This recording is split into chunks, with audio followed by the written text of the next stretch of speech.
Welcome back to the video room where Americans talk soccer. I'm your co-host today, Idris, and alongside me, Jim. How are you doing today, Jim? Football. Again, we're going to say a huge shout out to all our new subscribers, and if you haven't smashed the like button, smash that like button for the YouTube algorithm. Smash that. Yes.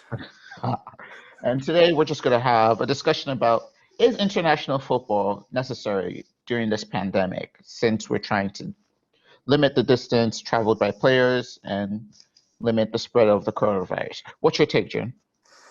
I don't like it. I don't like how the 1 week break of international, it just kills the rhythm of the players of Premier League, and it just raises the chance of players contacting coronavirus.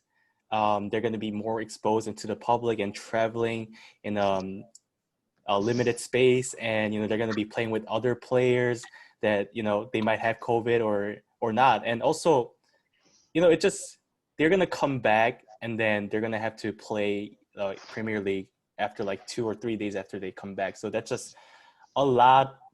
It's taking a lot of toll on their physical and mental and all aspects of the player. So I don't think it's a good idea. I don't know. For me, I just think that this should have been more pushed back and until everything was more safe.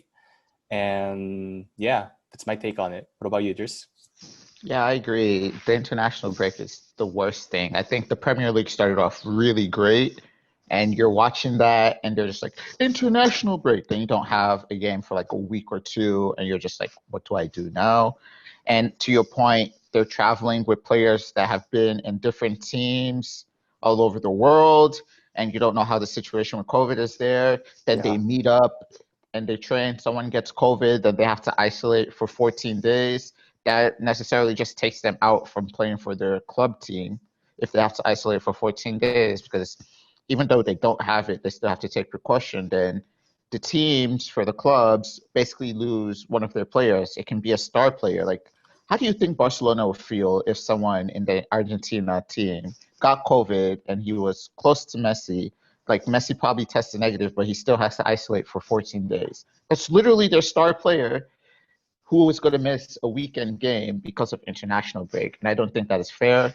And I think they should keep the international break on halt, just like they did the Euros, so everything is fine and safe again, and Mhm. just focus on the league and the cup. Because with the leagues, the cups, and like Europa League, also Champions League, those are a lot of games already for the players. And to your Right. point, is like during international break, they come back 2 days later, they're playing a high intensity game in their league or Champions League or cup game, and that's a lot of stress on the players.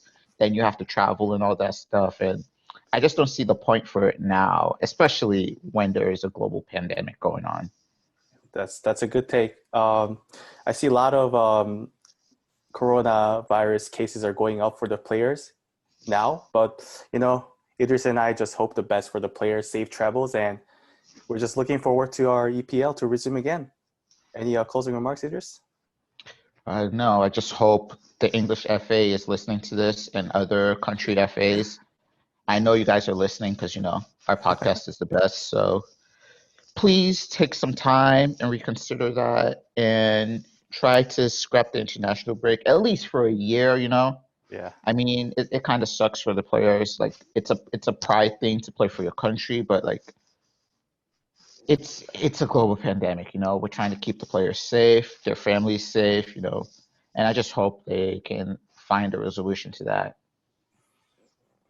That's right. All right, guys. We'll see you guys next week. Peace. Peace.